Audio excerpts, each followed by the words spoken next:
Hello, and welcome to your Ostara ritual.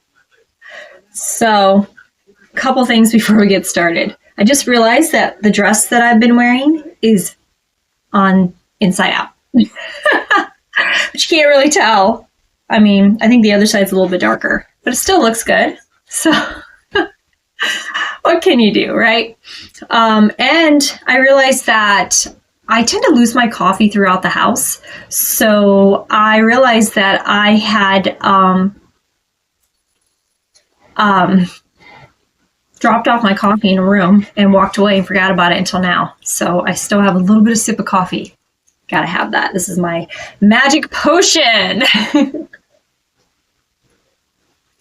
So if you are interested in Ostara information, things like that, there is a link in the description of this video going to my blog that explains it all.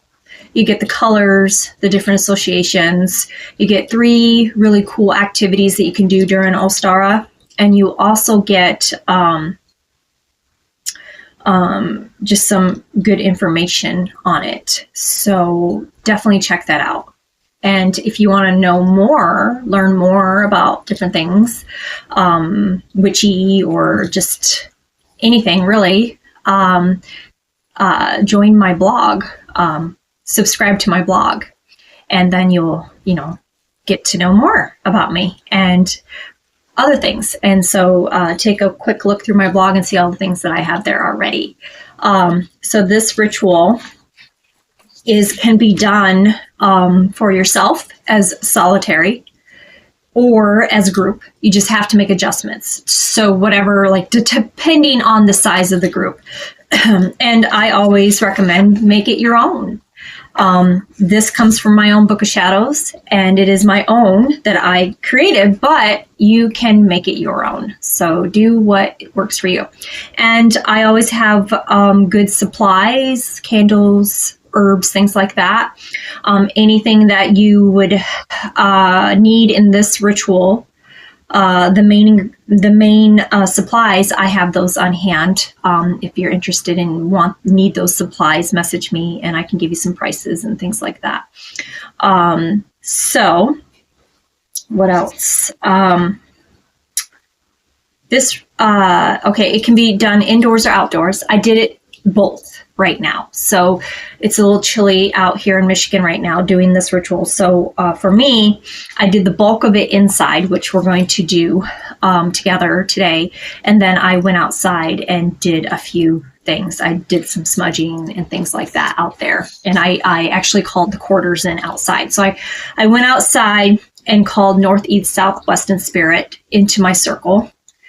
Creating an energetic circle around me. So no matter where I go, no matter where I'm doing a ritual today, as long as I'm within this energetic circle that I created already, then I am protected. And you want to make sure you do that. So if you're not sure about how, I am going to do some other videos on how to do that. But for a quick one, you can literally just take some type of wand or stick or even your wooden kitchen spoon.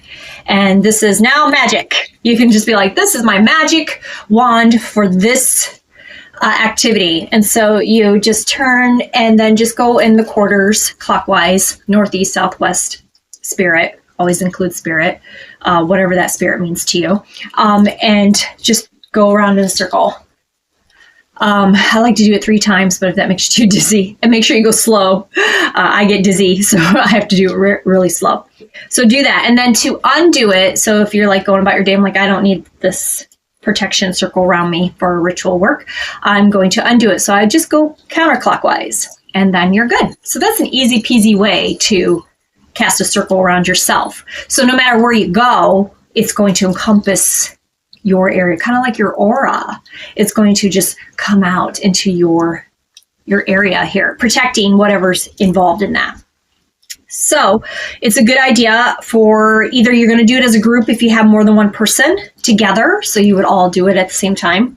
So then it forms this huge, huge protective circle. So then you guys can move around. You don't have to stay in one spot. A lot of times when we do ritual work, we're kind of contained within that circle in one spot. and you have to cut open an energetic door and then close the energetic door. And, you know, what if you got to go to the bathroom? What if you forgot your supplies? It's a pain in the butt to have to continuously do that. So I figured out a way to do it where the circle moves with me wherever I go. So right now I am protected because I went outside and I did that. And I took some pictures, so I can definitely put them in with the blog.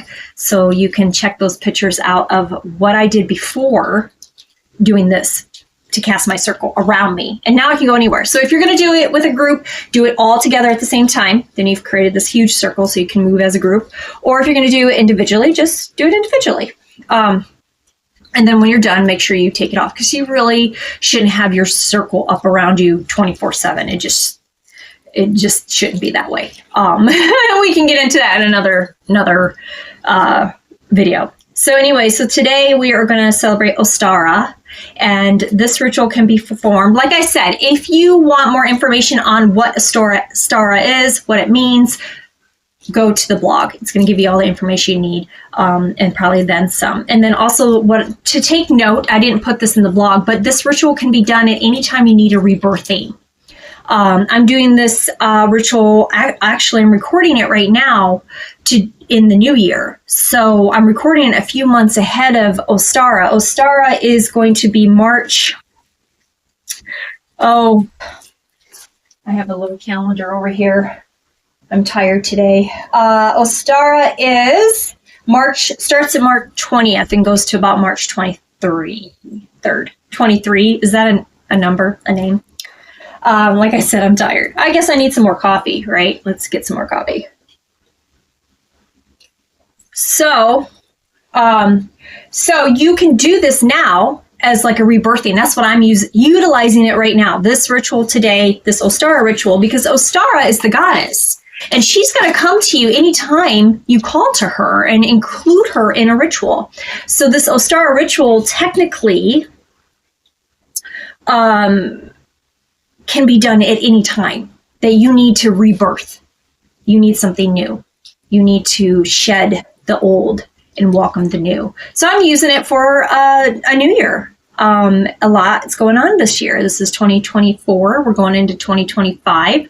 And again, it doesn't have to be done between those 2 years. You can do it anytime. So if you're watching this in 2029, hi, future, then you can do this then as well. It's the energy. So you can utilize it just for an Ostara ritual, which is great to do with your whole family, or you can do it as an individual by yourself, rebirthing ritual. And that's what I'm doing today. So just make it work for you. But the ritual itself is about cleansing, shedding your old skin and welcoming a new skin, in a sense, shedding the old and welcoming the new. So I'm just utilizing it right now for the new year.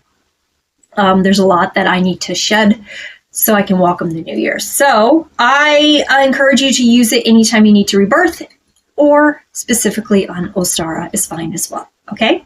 So the things that you are going to need is 4 candles. And again, these candles can be any shape, any size, but you do want these specific colors. So you're going to need a yellow and a gold candle, and then you're going to need a green candle. So you see I have these set up where it's going from smallest to large. You don't have to do that. You can set them up any way that you want to. This is just what works for me and my flow.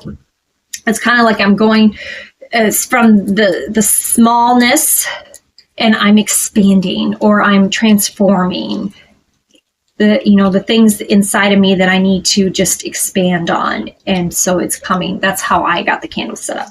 Then you're going to need a purple one and a white one. Okay.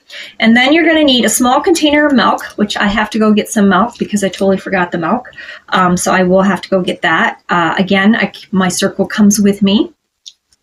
And then you're going to need a little bowl of sugar. Sugar is the best. You want something dry. I've tried honey. Sugar works better. So just any type of sugar would be fine. And just a little bit's fine as well. And then you're going to need some seeds. So I've got a mix of wildflowers and sunflowers. Just try to find some flowery seeds that mean something to you. I have a sunflower actually tattooed on me, and I love wildflowers because I am a wild child. You're going to need smudging, of course. This is my special Sacred Space trailer smudge mix that I make. So if you're interested in that, contact me. I do have that available. And then you're going to need a pot of dirt, and you're going to laugh. I have dirt in a jar. And this is from my front yard, and I get it. Just a little trick here. If you're going to get dirt from your yard, don't put dirt from your yard and then close it up without having little holes. So I put little holes in it so it can breathe, so it can dry. Because when I first put this in here, it was damp, and so you don't want it to be damp. So just be careful, and then you can just utilize it. So I utilize it through the whole year. So collect some dirt from your yard. It's good to use it from your own yard where you live. So put it in a pot. So I got dirt in a pot. And then with that said, I didn't put this in a blog either. So this is a little thing that you can add to it. And you have to see this video right now at this moment to know this little thing. Any other herbs that you want to gather to put, because you're going to put the sugar, the milk, the seeds into your pot. And if you're doing this outside, you can do all this outside into the earth. You don't have to do it in a pot. So if you're outside, like I've done outside sometimes when it's warmer out with this ritual, you can absolutely use Mother Earth. She doesn't mind. Everything here is fine for Mother Earth in my experience. So anyways, you can add extra things. Add some herbs to your pot. So this one, I decided to pick roses for my rebirthing today. So I'm picking roses, and they're red roses, which is passion, and it's good for inspiring passions and good energy and self-love and things like that. And so that's what I need to help me along my path now. So, and don't mind Miss Medusa over here. She likes to come in between. All right. So those are what you need for the ritual. So let's pause for a moment. Go get your supplies. Come back and do this with me. So go get dressed up as well. I got my Ostara crown on here. And when you decorate your altar, you want to set up an altar space. Get things on here that remind you of spring. So I've got that. And then like Ostara, the goddess. I've got some eggs to represent her. And then I've got some flowers and butterflies. And I even have like a little statue of a turtle on here. I even got some moss that I've collected that's dried. So I got that. I have some amethyst and sunshine there. And then I also have some flowers. So just do what you want on your altar for this rebirthing. Maybe some pictures of yourself from the past that you are rebirthing from, or some things, items, thoughts. You can make a list of things that you want to rebirth from and put that on your altar. Or maybe you're like rebirthing from a relationship, so you can put that on your altar. So just anything that resembles what you're rebirthing and springy type stuff, fertility, things like that. Anything that represents fertility, anything like that. So pause this video, go get that stuff, come back, and I'm going to go grab some milk. And the milk can be anything. It can be powdered milk. It could be almond milk and regular milk, whatever. I'm using almond milk. So you can use any type of milk, and not a lot. You don't need a lot. Just a little bit is plenty. Maybe a tablespoon or two. Yeah. Tablespoon or two. Okay.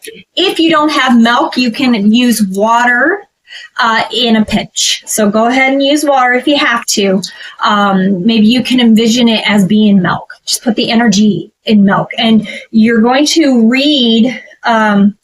So milk represents nourishment and the fertility of the earth. So maybe there's another liquid that if you don't have milk that you can use. So just, again, make this your own. So this is the end of this video, and I want you to come back and do the ritual with me. So go grab your supplies. This is part 1. I'll see you in part 2, where we are actually going to do the ritual together. And please like this video. And you're welcome to come back to this anytime. Check out the blog in the description. So it's going to give you some more information about Ostara. And then I will see you in part 2, and we will actually do the ritual together. So I will see you soon.